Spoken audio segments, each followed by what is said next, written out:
Good morning. भौतिक विज्ञान की क्लास में आपका फिर से स्वागत है। लास्ट लेक्चर में हमने विवर्तन के बारे में प्रारंभिक बातचीत करी थी। उसमें हमने ये देखा था कि विवर्तन क्या होता है, ध्वनि तरंगों का विवर्तन कैसे होता है और प्रकाश तरंगों में विवर्तन कैसे होता है।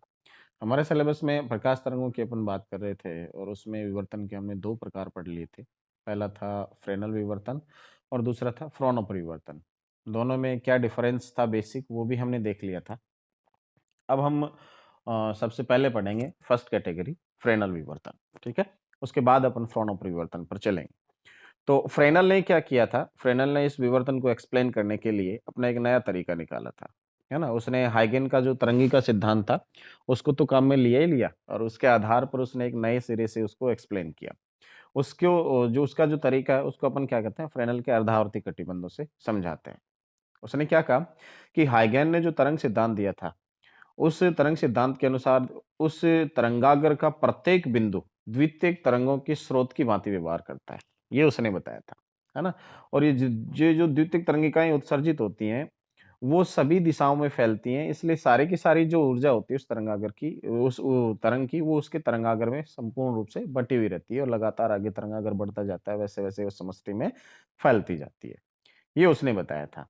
और फिर उसने कहा था कि जो जो द्वितीयक तरंगिकाएँ होती हैं, ये तरंगिकाएँ अध्यारोपित होती हैं एक-दूसरे के साथ और ये जो अध्यारोपण के फलस्वरूप जो विवर्तीकरण की घटना होती है, ये सम्मिलित प्रभाव क्या बताता है? आपको विवर्तन बताता है। समझ गए बात आप? ये उसने बताया था कि ये जो द्वितीयक तरंगिकाएँ उत्सर्जित होती हैं तरंगाग्र से, ये अध्यारोपित होती हैं और इनके अध्यारोपण के फलस्वरूप क्या होता है, इनमें परस्पर जो डिफरेंस आता है, पाथ डिफरेंस, उसके कारण इनका अध्यारोपण जो होता है, वो विवर्तन प्रतिरूप आपको देता है। ठीक है? इसको सही से समझाने के लिए फ्रेनेल ने देखो क्या किया, फ्रेनेल ने क्या किया, उसने कहा कि सपोज़ अपने पास जो तरंगिकाएँ आ रही हैं या तरंगें जो आ रही हैं, उन तरंगों का किसी समय पर अपने पास तरंगाग्र ये है, ये तरंगाग्र है। उसने कहा ए, बी, सी, डी ये उसने तरंगाग्र ले लिया। ठीक है? ये तरंगाग्र ले लिया। अब वो कह रहा है कि इस तरंगाग्र के जस्ट सामने, इस तरंगाग्र का मिड पॉइंट उसने ये ले लिया, ओ बिंदु, है ना? और इस ओ बिंदु के जस्ट सामने यहाँ, ये पी बिंदु ले लिया उसने, ठीक है? उसने कहा कि इस पी बिंदु पर मुझे तीव्रता ज्ञात करनी है, ठीक है? इस पी बिंदु को मैं प्रेक्षण बिंदु लेता हूँ और यहाँ परिणामी तीव्रता ज्ञात करनी है इस तरंगाग्र के कारण, ठीक है? और हाइगन कहता है कि तरंगाग्र का जो प्रत्येक बिंदु है, वो द्वितीयक तरंगिकाओं के स्रोत की भांति व्यवहार करता है। ये हाइगन ने बता दिया। तो अब ये कहता है कि फ्रेनल कि इस पी बिंदु से जैसे ही हम लंब डालेंगे तरंगाग्र पर, ये सीधा का सीधा लंब पड़ेगा ये। ये दूरी होगी बी, सपोज़ उसने मान ली। और जहाँ लंब का पाद है, ये पॉइंट है ओ, ये लंब पाद बिंदु कहलाता है, ठीक है? जिसको अपन ध्रुव भी कहते हैं, पोल भी कहते हैं, ठीक है? तरंगाग्र का पोल कहते हैं इस बिंदु पी के लिए। ये ध्यान देने लायक बात है। उसने कहा था कि ये वाली लंबवत दूरी हमने ले ली बी, ठीक है? लंब डाल दिया। जिस भी बिंदु पर हाइगन ये फ्रेनेल यही कहता है कि जिस भी बिंदु पर प्रेक्षण बिंदु पर आपको तीव्रता ज्ञात करनी है, उस प्रेक्षण बिंदु से आप तरंगाग्र पर लंब डाल दो सबसे पहले। डाल दिया? ये बी दूरी ले ली उसने। अब उसके बाद कहता है कि अब हम इस तरंगाग्र को बाँटेंगे, है ना? और बाँटने का तरीका क्या है कि अब लैम्ब्डा बाय 2 दूरी बढ़ाते जाएँगे, है ना? लैम्ब्डा बाय 2 का मतलब बी जो अपने पास पहले थी, बी प्लस लैम्ब्डा बाय 2 इतनी दूरी ले ली, है ना? इतनी दूरी लेकर के बिंदु P को सेंटर मान करके और हम एक गोलाकार पृष्ठ खींचते हैं ऐसे, है ना? गोलाकार पृष्ठ खींचते हैं तो वो यहाँ ऐसे काटती है इसको, किसको? ये जो अपने पास तरंगाग्र है इसको ऐसे काटती है, ऐसे, पहली बी प्लस लैम्ब्डा वाली 2, ठीक है? ऐसे काटेगी, पृष्ठ काटेगी, है ना? तो अब पृष्ठ ऐसे काट देगी इसको। अब दूसरा उसने क्या कहा, अब लैम्ब्डा बाय 2 की बजाय क्या लेना है? 2 लैम्ब्डा बाय 2। बी में कितनी दूरी बढ़ानी है? B plus 2 lambda by 2।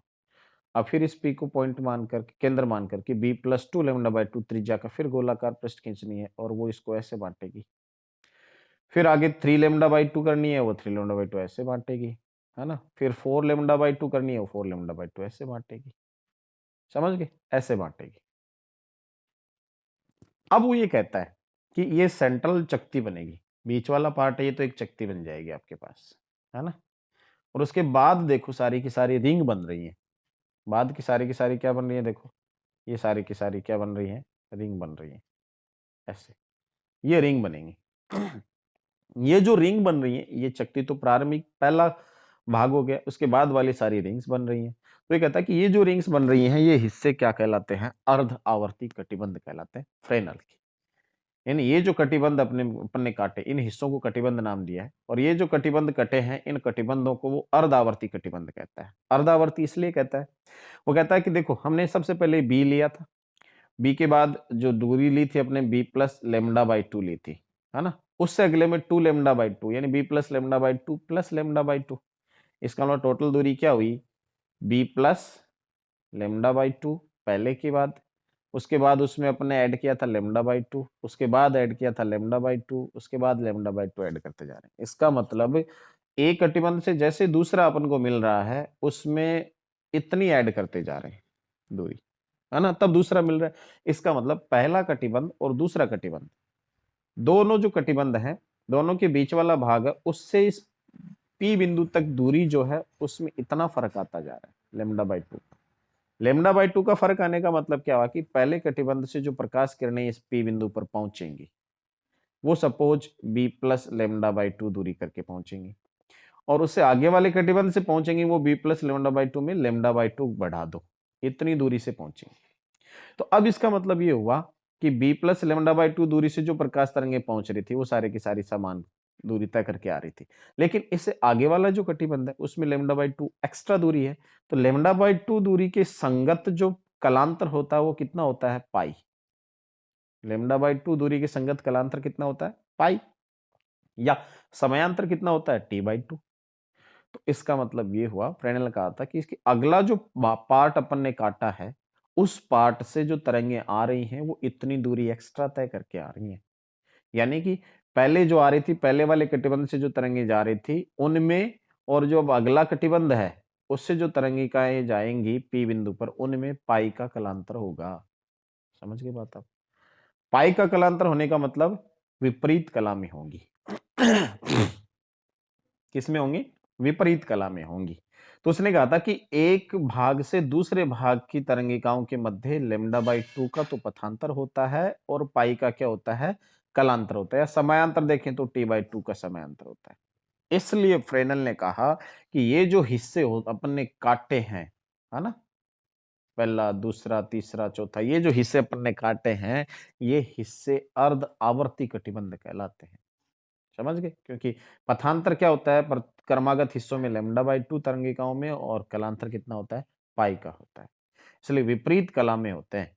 पहले से जो तरंगिकाएं जाएंगी वो, और उसके जस्ट दूसरे से जो तरंगिकाएं जाएंगी, वो तरंगिकाएं विपरीत कला में होंगी, क्योंकि पाई का कलांतर उनमें होगा। समझ गए बात आप? इसलिए अपन कह रहे हैं कि यहाँ ये जो हिस्से कटे हैं, ये फ्रेनेल के अर्धावर्ती कटिबंध कहलाते हैं। देखो, फ्रेनेल ने क्या कहा?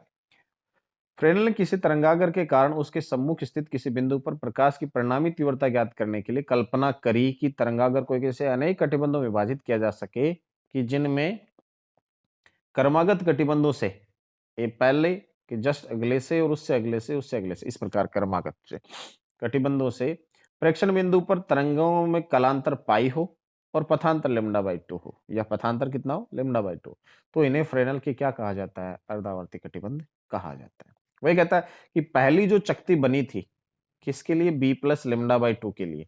ये जो चकती बनी थी पहली, ये पहला अर्धावर्ती कटिबंध कहलाता है। ये कौन सा कहलाता है? पहला अर्धावर्ती कटिबंध। फिर ये कहता है कि B plus lambda by two और B plus two lambda by two, इन दोनों के बीच में एक वलयाकार भाग बना था। इन दोनों के बीच में क्या बना था? एक वलयाकार भाग बना था, ये वाला। कौन सा? ये देखो, ये तो क्या था अपने पास? पहला अर्धावर्ती कटिबंध। ये तो चकती बनती है ना? ये तो पहली चकती बनती है, ये अर्धावर्ती कटिबंध। इसके जस्ट अगला भाग, यानी मैं इससे उससे भी आगे वाले को मैं क्या कर रहा हूं? ये रेड कर रहा हूं। ये तीसरा था, है ना? ये तीसरा भाग है। बीच में कुछ बच गया, है ना? बीच वाला सेंटर डिस्क है, और ये तीसरा है ना? तो बीच वाला डिस्क है, ये पहला कटिबंध कहलाता है। ये जो बीच में जो नहीं दिख रहा है ना, बीच वाला जो डॉट डॉट में दिखा रहा हूं, ये दूसरा कटिबंध है ना? और इसके आगे जो मैंने फिर से रेड किया है, हाईलाइट किया, ये तीसरा कटिबंध है। इसके आगे चौथा, ऐसे आगे करते करते nवां कटिबंध। समझ गए?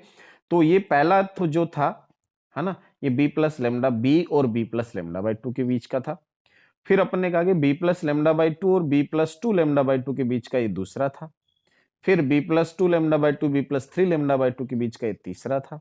ऐसे ही b plus N minus one lambda by two और b plus N lambda by two के बीच का जो भाग होगा वलयाकार, वो क्या कहलाएगा? एनवां कटिबंध कहलाएगा। समझ गए बात है? ये एन कटिबंध में उसने डिवाइड कर लिया। ठीक है, ये एन कटिबंधों में उसका डिवाइडेशन कहलाता है फ्रेनेल का। तो उसने क्या किया, इस प्रकार से एन कटिबंधों में इस तरंगागर को बांट लिया। अब कहता है कि पहले कटिबंध से जो तरंग आएगी, पहले कटिबंध से जो तरंग आएगी वो, फिर दूसरे से आएगी वो, दोनों जो पी पर पहुंचेंगे दोनों में कलांतर होगा पाई का, है ना। अब देखो, पहले दूसरे से बता दिया, अब जो तीसरे से आएगी उसमें फिर पाई का होगा, है ना। इसका मतलब पाई और पाई कितना हो गया? 2 पाई। इसका मतलब पहले कटिबंध से जो तरंग आएगी इस पी बिंदु पर और जो तीसरे कटिबंध से तरंग आएगी उसमें, उनमें 2 पाई का कलांतर होगा। इसका मतलब समान कलामी है। समझ गए बात आप? इसका मतलब एकांतर कटिबंधों से जो तरंगे पी पर पहुंचती हैं वो समान कला में होती है। यानी पहले कटिबंध से, तीसरे से, पांचवें से, सातवें से, ऐसे इन कटिबंधों से समान कला में होंगी वहां तरंगिकाएं, और दूसरी तरफ कौन से होंगे? दूसरे से, चौथे से, छठे से, आठवें से, इन कटिबंधों से जो तरंगिकाएं पी पर पहुंचेंगी वो समान कला में होंगी। समझ गए बात आप? ये स्थितियां होंगी, इसलिए इनको अपन क्या कहते हैं? अर्धावर्ती कटिबंध कहते हैं। अब देखते हैं कि इन अर्धावर्ती कटिबंधों में इनकी त्रिज्या क्या होती है, वो भी अपन देख लेते हैं। तो सपोज अपने पास जो स्थिति थी वो कौन सी थी? B plus N minus one, B plus N minus one lambda by two और B plus N lambda by two. इन दूरियों के अपन ने जो चाप काटे थे उनके बीच का जो वलयाकार भाग बना था, ये वो डॉटेड भाग यही है। समझ गए? ये कौन सा कटिबंध हुआ? एनवा कटिबंध हुआ। ठीक है, मान लिया। अब इस एनवे कटिबंध की त्रिज्या सपोज कितनी है? एनवे की तो है आर एन, और एन माइनस वनवे की कितनी है? R N minus one. समझ गए? तो एनवे कटिबंध और एन माइनस वनवे कटिबंध की त्रिज्याएं हमें पता चल गई, तो हमें एनवे की चाहिए। ठीक है, मान लिया हमने कि एनवे की कटिबंध त्रिज्या आर एन है। ठीक है, अब देखो क्या होगा, कैसे ज्ञात करते हैं? ये दूरी कितनी? बी। एनवे के लिए B plus N lambda by two और एन माइनस वन के लिए B plus N minus one lambda by two, ये दूरी है ना। तो अब क्या होगा? पाइथागोरस प्रमेय लगा दें हम कि ये जो दूरी है इसका स्क्वायर प्लस इसका स्क्वायर वो इसके स्क्वायर के बराबर होता है। तो ओ एम एन, ये वाली दूरी आर एन है, तो O M N square plus O P square, ये वाली ओ पी स्क्वायर बराबर M N P square, M N P square, ये ले लिया। एम एन पी कितना है? B plus N lambda by two का होल स्क्वायर, और वो आर एन स्क्वायर और बी स्क्वायर हो गया।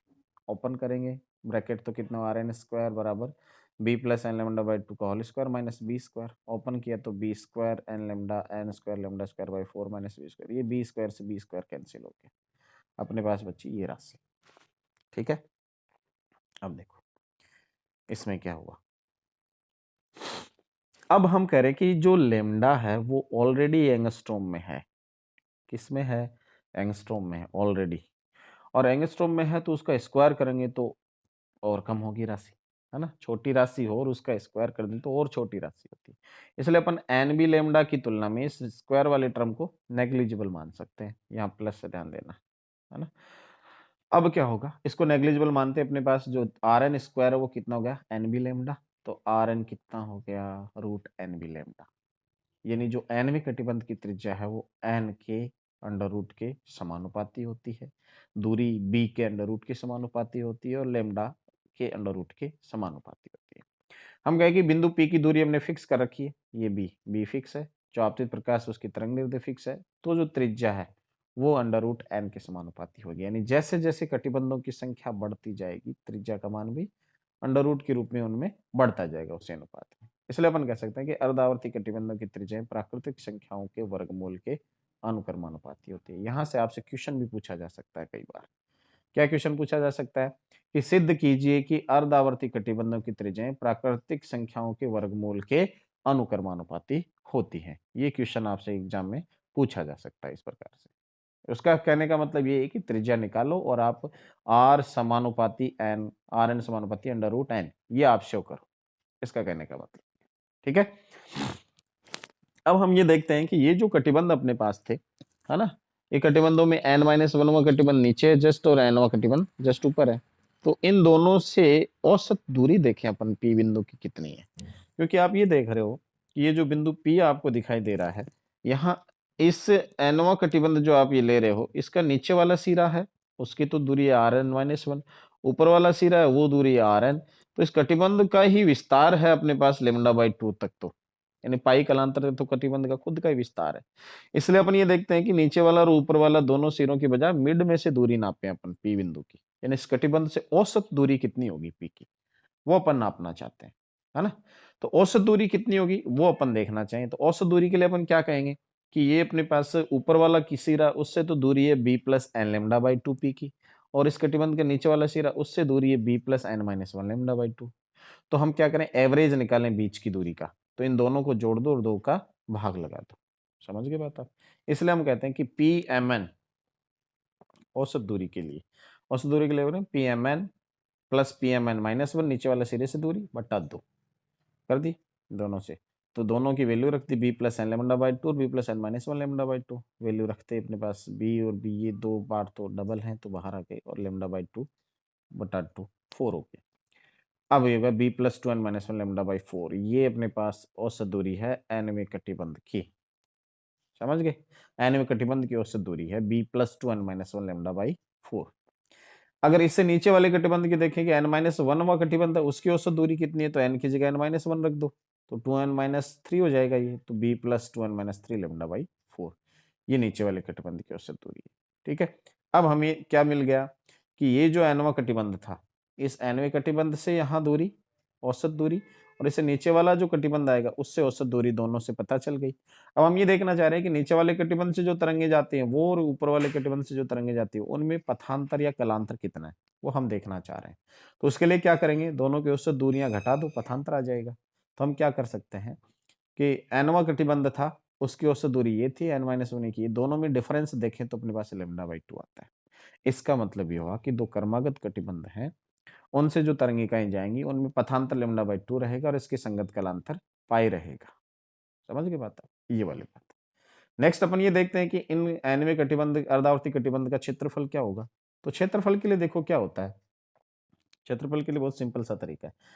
ये बाहरी त्रिज्या आर एन है, अंदर वाली आर एन माइनस वन है, दोनों ही सर्कुलर है, वर्ताकार पार्ट है, इसलिए बाहर वाले वर्त के क्षेत्रफल में से अंदर वाले वर्त का क्षेत्रफल घटा दो, ये बचा हुआ पार्ट आ जाएगा, यानी एनवे कटिबंध का क्षेत्रफल आ जाएगा। तो इसके लिए अपन सिंपल सा तरीका अपनाते हैं, क्या अपनाते हैं, कटिबंध का क्षेत्रफल यानी पाई आर एन स्क्वायर, बाहर वाले वाले का क्षेत्रफल माइनस वृत्त का क्षेत्रफल माइनस अंदर वाले वृत्त का क्षेत्रफल, घटा दिया। आर एन हम जानते ही हैं, आर एन माइनस वन के लिए एन की जगह एन माइनस वन रख देंगे दोनों जगह, ये वैल्यू आ गई, दोनों मान यहाँ रखा, सॉल्व किया, ए एन आ गया। अब इसमें देखो ए एन अपने पास आएगा, हम जानते हैं कि लेमडा स्क्वायर का मान और भी छोटा होगा, है ना, लेमडा का छोटा है तो लेमडा स्क्वायर और भी छोटा होगा, इसलिए इस पद को हम क्या मानते हैं, नेग्लिजिबल मानते हैं। इसलिए अपने पास जो क्षेत्रफल है वो कितना आ जाता है, ए एन बराबर पाई बी लेमडा। अब इसमें देखो एन नहीं है, इसका मतलब अपन ये मानते हैं कि ऐसी स्थिति में जो कटिबंध अपने पास होता है उस कटिबंध का क्षेत्रफल है वो उसके एन के मान पर डिपेंड नहीं करता। समझ गए बात आप? ठीक है, पहला दूसरा तीसरा चौथा, यानी लगभग सभी जो अर्धावर्ती कटिबंध है उनका क्षेत्रफल लगभग क्या रहता है, समान होता है। ठीक है, लेकिन अगर लेमडा कम है ना, सॉरी लेमडा ज्यादा है, और उस स्थिति में हम ये कहें कि इसको नेग्लिजिबल नहीं मान सकते, तो जरूर एन के मान पर डिपेंड करेगा, और जैसे जैसे एन बढ़ता जाएगा वैसे वैसे कटिबंधों का क्षेत्रफल भी बढ़ता जाएगा। ठीक है, ये वाली बात थी। अगली बात अपन पढ़ते हैं कि अर्धावर्ती कटिबंध हैं उनसे पी बिंदु पर पहुंचने वाली तरंगों की कला क्या होती है। वो अभी अभी हमने देखा था कि हम ये देखते हैं कि एनवा कटिबंध है उसकी औसत दूरी हमने ज्ञात करी थी, एन माइनस वन में की ज्ञात करी थी, दोनों में हमने डिफरेंस देखा था औसत दूरी में, वो लेमडा बाई टू आया था। इसका मतलब ये हुआ कि लेमडा बाई टू जो दूरी है उसके संगत अपने पास कलांतर है लेमडा बाई टू की, वो पाई है। इसका मतलब ये हुआ कि क्रमागत जो कटिबंध अपने पास है उनसे बिंदु पी पर पहुंचने वाली तरंगों के बीच कलांतर कितना होता है, पाई होता है। वो हमने देख ही लिया, पहला तीसरा पांचवा इस प्रकार के जो कटिबंध है एकांतर कटिबंध, उनसे तरंगागर जो तरंगिकाएं पहुंचते हैं उनमें समान कला में रहती हैं तरंगिकाएं, 2 पाई कलांतर रहता है। ऐसे 2, 4, 6 इनमें 2 पाई का कलांतर, यानी ये समान कला में रहती है। तो पहले दूसरे के बीच देखें तो विपरीत कला है, जबकि पहले और तीसरे के बीच देखें तो क्या होती है, समान कला होती है तरंगिकाओं की, है ना? अब इसी बात का अपन उपयोग करके और ये देखते हैं कि उनके बीच परिणामी आयाम कितना होता है बिंदु P पर। तो उसके लिए अर्धावर्ती कटिबंधों के कारण बिंदु P पर परिणामी आयाम ज्ञात करते हैं। परिणामी आयाम ज्ञात करने के लिए कुछ चीजें देखी जाती हैं कि फ्रेनेल ने बताया था कि ये जो बिंदु P है, इस बिंदु P पर परिणामी आयाम ज्ञात करना है, तो वो देखो किस-किस पर डिपेंड करता है। उसने कहा कि मान लियो बिंदु P पर परिणामी आयाम n कटिबंधों के कारण En है। E0n कह दिया, है ना? ये किस-किस पर डिपेंड करेगा? तो फ्रेनेल ने कहा था कि कटिबंध पहला डिपेंडेंस उसने बताया कि कटिबंध के क्षेत्रफल के अनुक्रमानुपाती होगा। तो ये En जो है ये 1 के समानुपाती होगी, पहली बात, ठीक है? दूसरी बात क्या है? P बिंदु से कटिबंध की औसत दूरी के व्युत्क्रमानुपाती होता है। औसत दूरी हमने अभी ज्ञात की थी b + 2n - 1 λ/4, उसके क्या होता है? व्युत्क्रमानुपाती होता है। तीसरी बात, ये कटिबंध कौन से कितने कटिबंधों से आ रहा है, उन कटिबंधों की कला पर भी निर्भर करता है ये आयाम, है ना? कि दूसरे से आ रहा है, तीसरे से आ रहा है, चौथे से आ रहा है, पांचवें से आ रहा है, तो कौन से कटिबंध से आ रहा है ना? तो उसकी कला पर भी डिपेंड करता है। चौथा क्या बताया कि कटिबंधों की त्रिएकता। त्रिएकता का मतलब ये हो कि जो कटिबंध हमने ले रखा है उस कटिबंध पर लंब डालो। ये लंब डाल दिया हमने कटिबंध पर, ठीक है? और इस लंब डालने के बाद इस कटिबंध को बिंदु P से मिलाओ, मिला दिया। तो ये जो झुकाव होता है, ये थीटा n कहलाता है ना? तो 1 + cos थीटा n इसको त्रिएकता कहते हैं। 1 + cos थीटा n, इस एंगल का cos थीटा प्लस 1, इस राशि को क्या कहते हैं? इस कटिबंध की त्रिएकता कहते हैं बिंदु P के लिए झुकाव। उस पर भी डिपेंड करता है। समझ गए बात? उसके समानुपाती होता है। तो इन सारी चीज़ों को अपन देखें, एक साथ लिखें, लिखना चाहें तो पता चलता है कि En यानी nवें कटिबंध, n कटिबंधों के कारण जो nवां कटिबंध है सॉरी, उस nवें कटिबंध के कारण जो आयाम है वो पाई v लैम्ब्डा क्षेत्रफल के समानुपाती, 1 + cos थीटा n त्रिएकता के समानुपाती और ये b + 2n - 1 λ/4 औसत दूरी के व्युत्क्रमानुपाती होता है। इस बात का हम उपयोग करेंगे। क्या उपयोग करेंगे इसमें देखो, इसमें उपयोग ये करेंगे कि जैसे-जैसे ये थीटा n बढ़ता जाता है, थीटा n क्या होता है? बढ़ता जाता है, तो cos थीटा कम होता है। cos थीटा कम होता है तो En क्या होता है? कम होता है। तो जैसे-जैसे n का मान बढ़ता जाएगा, En क्या होता जाएगा? कम होता जाएगा। ये बात ध्यान रखने लायक है। दूसरा यहाँ से भी देखो बटा में भी n आ रहा है, तो ये n भी बढ़ेगा तो En क्या होगा? कम होगा। इसका मतलब ये हुआ कि जैसे-जैसे संख्या कटिबंधों की बढ़ती जाएगी, वैसे-वैसे आयाम के मान में क्या होती जाएगी? कमी आती जाएगी। कहने का मतलब आयाम कम होता जाएगा। इसका मतलब पहला कटिबंध है उसका आयाम E01 ज़्यादा होगा, दूसरा कटिबंध E02 उसका पहले से कम होगा, तीसरे का उससे कम होगा, चौथे का उससे कम होगा, ऐसे करते-करते nवें का और कम होता जाएगा। समझ गए बात आप? इस प्रकार से हमने कहा कि n कटिबंध हैं और n कटिबंधों के आयाम E01, E02, E03, E0n है और वो इस रूप में है, घटते हुए रूप में होंगे। समझ गए? इस फॉर्मूले से अपन एक्सप्लेन कर पाते हैं। अब अगर हम कह रहे हैं कि n कटिबंध अपने पास है और n कटिबंध ही गुजर रहे हैं, फ्रेनेल के अर्धावर्ती कटिबंध, और वो उनसे जो तरंगिकाएं हैं वो सारे के सारे बिंदु P पर मिल रही। तो बिंदु P पर परिणामी आयाम कितना है? सपोज वो E0 है। बिंदु P पर परिणामी आयाम कितना है? E0 है। वो कितना होगा? E01, E02, E03, E04, E05, E0n सभी के योग के बराबर। लेकिन हमने एक बात कही है कि वो उनकी कला पर डिपेंड करता है। कला का मतलब जैसे E01 पहला आयाम आ गया, पहले पहले कटिबंध से तरंगिकाएं आ रही हैं तो E01 आयाम हो गया। दूसरी जो आ रही है वो विपरीत कला में, इसलिए साइन हमने क्या ले लिया? माइनस का। तीसरा E03 है ना? तीसरी तरह कटिबंध से जो तरंगिकाएं आ रहे हैं उनके आयाम E03 है, लेकिन वो पहले से 2 पाई कला पे, इसलिए समान कला में प्लस आ गया। फिर चौथा आ रहा है, इसका मतलब वो माइनस में है, पांचवा आ रहा है वो और प्लस में है। ऐसे जाते जाते एनवा आ रहा है, तो एनवे का मतलब -1 की पावर n-1। समझ गए बात आप? इसका ध्यान रखना अपन, ये आयाम आ रहे हैं। अब एक चीज और भी देखी हमने, और क्या देखी कि पहला जो कटिबंध है उससे जो तरंगिकाएं आ रही है E01, वो जो तरंगिकाएं वो बड़ी हैं E02 से, उनका आयाम क्या है? E02 से ज्यादा है। और जो E02 है उनका E03 से ज्यादा है। तो जिस अनुपात में ये घट रहा है उसी अनुपात में ये आगे भी घटता रह जाएगा। समझ गए लगभग? इसलिए हम ये काम कह सकते हैं कि E02 को हम क्या मान सकते हैं? E01 और E03 का एवरेज मान सकते हैं। क्या मान सकते हैं? कि E01 से जितना कम हुआ है यानी E01 से E02 जितना कम हुआ है वो E02, E03 से उतना ज़्यादा लगभग। इसलिए E01 और E03 दोनों का एवरेज ले लें, औसत ले लें, वो लगभग किसके बराबर होगा? E02 के बराबर होगा, ऐसे। ऐसे E03 और E05 वो E04 के औसत के बराबर, ऐसे E05 और E07 के औसत के बराबर E06 हो गया, ठीक है? इसलिए हम क्या करते हैं, ये जो अपने पास समीकरण था, ऊपर वाला ये समीकरण, इसमें अपन इनको इस प्रकार से लिखते हैं, E01 को लिखते हैं E01/2, E01/2। इधर E03 को लिखते हैं E03/2, E03/2। समझ गए? तो ये इस प्रकार से ये इनका औसत हो जाएगा, E02 के बराबर है, विपरीत कला में, इसलिए ये कैंसल आउट, ये कैंसल आउट। शुरुआत में E01 बचा, यहाँ बचा A0n और -1 की पावर n-1। समझ गए? तो ये अपने पास आयाम बचा, E01/2 प्लस -1 की पावर n-1 E0n/2। ये अपने पास n कटिबंधों का परिणामी आयाम बचा। अब एक चीज देखो, अब इसमें क्या है कि अगर ये सम संख्या में कटिबंध, सम संख्या में इसका मतलब n का मान सम है तो n-1, जैसे 4 है तो 4 -1 3 हो गया, तो -1 की पावर 3 माइनस आएगा, तो ये यहाँ माइनस आ गया। तो अगर ये सम संख्या में कटिबंध है तो परिणामी आयाम क्या होगा? E0 बराबर E01/2 माइनस E01/2। और अगर ये कटिबंधों की संख्या विषम संख्या में है, तो विषम में है तो कितना होगा? जैसे 3 है तो 3 -1 2, -1 की पावर 2 प्लस आ जाएगा, तो यहाँ प्लस आ जाएगा। ये परिणामी आयाम हो। तो परिणामी आयाम इस तरह से या इस तरह से कटिबंधों की संख्या के आधार पर लिख सकते हैं। लेकिन एक चीज हमने देखी कि n का मान अगर बहुत ज्यादा है, n का मान बहुत ज्यादा है, तो ये जो nवां कटिबंध है इसका आयाम बहुत कम हो जाएगा। इसको लगभग नेग्लिजिबल माना जा सकता है। नेग्लिजिबल मानते अपने पास परिणामी आयाम कितना बचेगा? E0 बराबर E01/2। तो ऐसी कंडीशन में हम कह सकते हैं कि परिणामी आयाम वो प्रथम कटिबंध के आयाम का आधा होता है। तो इसका मतलब अगर बहुत अधिक संख्या में तरंगागर हैं, तो उस स्थिति में संपूर्ण तरंगागरों के कारण, यानी पूरे तरंगागर के कारण, बहुत अधिक संख्या में कटिबंध है, सॉरी, अर्धावर्ती कटिबंध है, तो उस स्थिति में संपूर्ण तरंगागर के कारण परिणामी आयाम प्रथम अर्धावर्ती कटिबंध का क्या होता है? आधा ही हमें मिलता है। और हम जानते हैं कि तीव्रता जो होती है आयाम के स्क्वायर के समानुपाती होती है, इसलिए तीव्रता क्या होगी? E01 के करस्पॉन्डिंग I बराबर समानुपाती E01/2 का होल स्क्वायर, यानी I समानुपाती कितना? E01 स्क्वायर बाई 4, यानी प्रथम कटिबंध की जो तीव्रता है उसकी चौथाई होगी। समझ गए बात आप?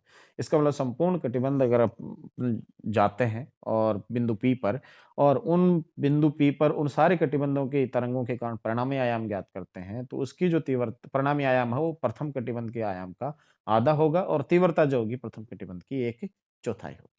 इस प्रकार से अपन इन कटिबंधों की एक्सप्लेनेशन आयाम की दे सकते हैं, और आगे इस जो अपने पास इसके अनुप्रयोग हैं वो भी अपन देखेंगे।